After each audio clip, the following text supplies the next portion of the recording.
Hello বন্ধুরা, তোমরা কেমন আছো? নিশ্চয়ই ভালো আছো। আমিও তো ভালো আছি। কিছু করলেই মনে হয় তোমাদের সাথে চলে আসি। তো এখন তো অনেক রাত হয়ে গেছে, তো বাজারটা তখন গুছিয়ে রাখছি। সকালবেলা হলে নাহলে দেরি হয়ে যায়, তো জানো তো সকালে কত কাজ তার জন্য। তাই আমি না এখনই বাজারটা গুছিয়ে রেখে দিই। আমরা মেয়েরা যে কোনো কাজ করতে গেলে আমরা খুব আনন্দের সাথে কাজ করি, বলো? তাই যখন কোনো বাজারপাতি আসে, বাজারপাতি গুছিয়ে দিতে আমাদের খুবই আনন্দ হয়, কেনা অনেকদিন কিছু আনতে বলতে হবে না, বেশ কৌটো কত বেশ ভর্তি থাকবে। আমার তো বেশ ভালোই লাগে। তোমাদের কেমন লাগে অবশ্যই কমেন্ট করে বলো। আর ডালটাকে ঢেলে নিলাম।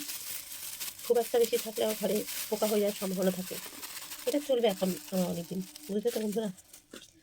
তো এক এক করে ঢালি, মনে হলো বোবার মতো কাজ করবো, তাই তোমাদের সাথে শেয়ার করি তার জন্য। আর জানো তো, তেলটা আমি সবসময় প্যাকেটের তেলটা খেতেই ভালো লাগে।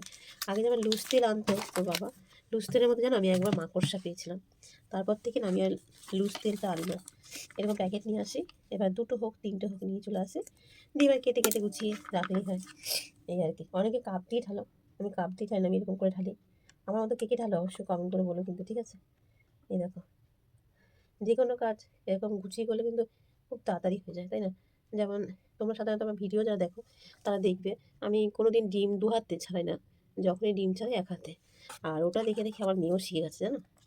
আর এদিকটা কেটে দিলে কী হয় বলো তো, সুন্দর পাশটা ঢুকে তো, তাতে তোমার তাড়াতাড়ি হয়ে যায়। এটা দেখো কি সুন্দর ইজিভাবে আমি তেলটা ঢেলে নিলাম, দেখছো তো? আমার তো বকবক করতে কথা বলতে ভীষণ ভালো লাগে। আমার বকবক তোমাদের কেমন লাগে অবশ্যই তোমরা বলো, বুঝেছো? আর এটাকে এইসব করতে বলে এখন মা বেঁচে ছিল। মা কিছু করলে না আমাকে গুছিয়ে দিতে, জানো।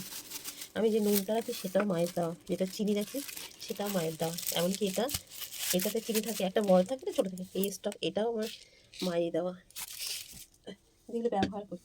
এমনকি আমি যেই পিঠাতে বসে রান্না করি না বন্ধুরা, সেটাও আমার মায়ের দেওয়া, জানো। এবার সাদা তেলটা ঢেলে নেবো। এরকম 2 লিটার বোতলে আমি সাদা তেল রাখি। রান্না করতে করতে রান্নাঘরে থেকে থেকে কেমন একটা তেল চিটে ভাব হয়ে গেছে। মাঝে মাঝে ধোয়া পড়ে, বুঝলে তো, আবারও ধুতে হবে। তাই তোমরাও কি এরকম আমার মতো বাজার পেয়ে খুশি? অবশ্যই কমেন্ট করে বলো। আমার তো ভীষণ ভীষণ ভালো লাগে গো, যে বাজার নিয়ে আসলে গুছাতে। যখন চালটা নিয়ে আসে তখনও এরকম রাখতে হয়, খেয়ে উঠেই কাজ করতে হয়, কিন্তু আমার সত্যি বিশ্বাস করো ভালো লাগে। কাজটা আমি ভালোবাসার সঙ্গেই করি, শরীরটা যদি ভালো থাকে তাহলে। আমার মা কি বলতো জানো, বলতো সুখের থেকে সুস্থ ভালো। এই সুখটা যদি সবসময় থাকে না, সুস্থ থাকলে মানুষের মন টোন সবই ভালো থাকে, তাই না? তাই সুখের থেকে সুস্থ ভালো, বুঝেছো তো? তেলটা ঢালা হয়ে গেছে, এই জিরেটা একটু ঢালবো। এখন ঢেলে রাখলে কী বলো তো, অসময়টা তো, এখন ঢেলে রাখলে সকালবেলা আমার কাজটা একটু কম থাকবে। নাহলে সকালবেলা আবার এগুলো ঢালতে গেলে আর বেশি কাজ হবে। আর যেমন জিনিসপত্র পেয়ে আমি যেমন খুশি, তার থেকেও বেশি জানো তো, এই যে প্যাকেটগুলো হয়েছে না, এই প্যাকেটগুলো পেয়ে আমি খুশি। কেন বলো তো, বাইরে কাঠের উনুনটাতে জল গরম করি, এতে একটুখানি ধরিয়ে দিলে না আর কেরোসিন তেল লাগে না। নাহলে কেরোসিন তেল দিয়ে দিই, জানো অবস্থা কী হয়ে যায়, কেরোসিনই হয়ে যায়। এখন আটা ঢাল, আমাদের তো বাড়িতে তো খাওয়ার লোক নেই, তাই এরকম করেই আমাদের জিনিসপত্র নিয়ে আসে। আর যা আনে আমার সুন্দরভাবে হয়ে যায়। 1 কেজি আটা আমার 3 দিন যাবে নেই নেই করে, বুঝেছো? তাই বেশি আনলেও অসুবিধা। আর যেটা নিয়ে আসে এটা আমাদের মানে 4 জনের ফ্যামিলিতে খুব সুন্দরভাবেই হয়ে যায়। আমার বাবু তোমাদের কেমন লাগে অবশ্যই কিন্তু কমেন্ট করে বলো। চেষ্টা করি তোমাদের মন মতো করার জন্য। আমি কথা বলতে তো ভীষণ ভালোবাসি। যারা আমার লাইভে আসো তারা অবশ্যই দেখবে যে আমি কথা বলতে কতটা ভালোবাসি। তার মধ্যে যখন লাইভ করি, রান্না করি, তোমার সাথে কথা বলি, তাই আমার খুব ভালো লাগে, জানো। ওটাতে ধরলো না, দিয়ে এটাতে ঢেলে ফেললাম। দেখো নেই নেই করে আমার কতগুলো প্যাকেটও হয়ে গেল।